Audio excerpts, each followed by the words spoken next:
Now, earlier in chapter 17, if you remember, Jesus traveled up about 30 miles north of the Sea of Galilee to an area called Caesarea Philippi. And now Jesus returns back to the Galilee with his disciples.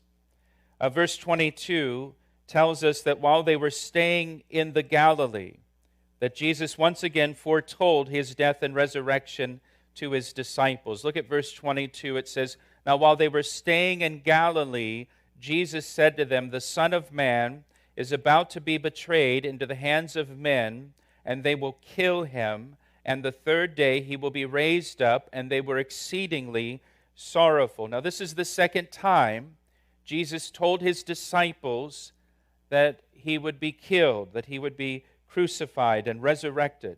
The first time was just back when they were in Caesarea Philippi, back in chapter 16, verse 21.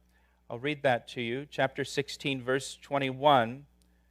"From that time, Jesus began to show his disciples that he must go to Jerusalem and suffer many things from the elders and chief priests and scribes, and be killed and be raised the third day." So that was the first time, and now Jesus tells them again the second time. In Luke's account of this, Jesus says, "Let these words sink down into your ears, for the Son of Man is about to be betrayed into the hands of men." Let this sink in.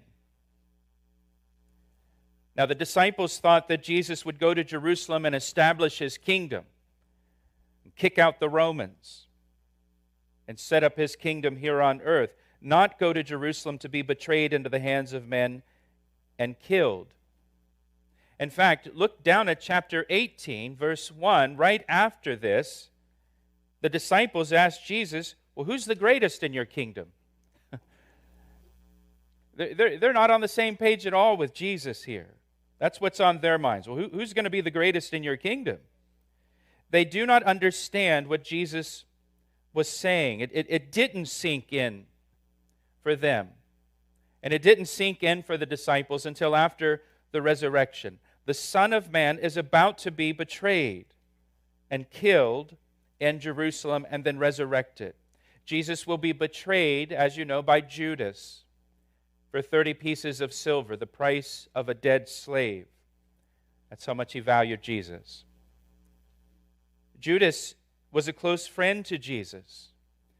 When Judas came to betray Jesus in the Garden of Gethsemane, Jesus called him friend. "Friend, why do you come?" Psalm 41, verse 9 is a prophecy about Judas betraying Jesus. Psalm 41, verse 9 says, "Even my own familiar friend, in whom I trusted, who ate my bread, has lifted up his heel against me." My own familiar friend. Psalm 55, verses 12 to 14. Psalm 55, verses 12 to 14 also speak of the betrayal of Jesus by Judas. "For it is not an enemy who reproaches me, then I could bear it. Nor is it one who hates me, who has exalted himself against me, then I could hide from him.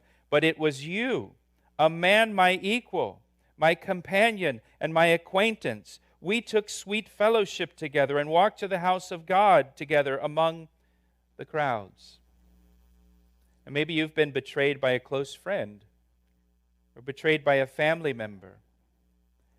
And that can be very, very painful. Well, listen to me. Jesus knows what that's like.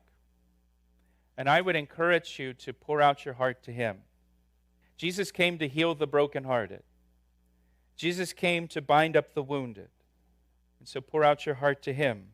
Jesus was betrayed by Judas to the religious leaders. And we've seen in our study of Matthew that those religious leaders, they knew that Jesus was their Messiah.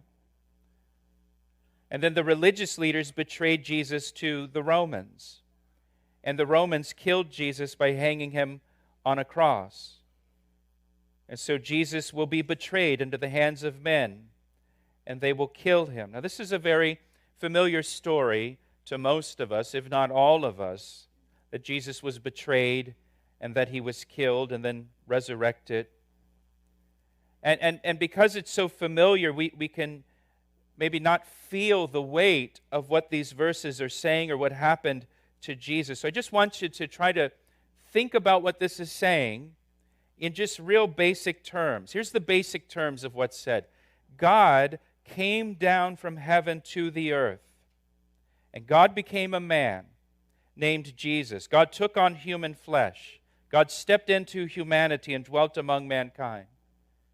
In 1 Timothy chapter 3, verse 16, it says, God appeared in the flesh. And God appeared in the flesh to reveal himself to man. And Jesus made his identity clearly known to man through his miracles and by going about doing good. And when God came down, mankind didn't celebrate God's incarnation. Mankind didn't show gratitude or thanksgiving to God for condescending down to man's level. How did mankind respond when God came down? Mankind did not embrace him. Mankind killed him. They killed him. Jesus was betrayed and killed. In John chapter 1, it says, he was in the world, and the world was made through him, and the world did not know him. He came unto his own, and his own did not receive him. When God came to his own creation that he made, specifically mankind, mankind didn't receive him. Worse, mankind rejected him and killed him. Isaiah 53 says, he is despised and rejected by men. He's a man of sorrows and acquainted with grief, and we hid, as it were, our faces from him. He was despised, and we did not esteem him. The world despised Jesus. The world rejected him and crucified him. In John chapter 16, Jesus told his disciples, you will weep and lament when I'm crucified, but the world will rejoice. The world will rejoice to see Jesus killed. The world rejoiced to see God hanging naked on a cross, humiliated. And let me ask you a question. If Jesus Christ had come down to reveal himself to mankind in 2022 instead of 2,000 years ago, do you think mankind would respond to Jesus differently today than it did 2,000 years ago? Do you think the world today is more receptive to Jesus Christ than 2,000 years ago? And I would say the answer is no. The world today would rejoice to see him killed. Maybe more so today.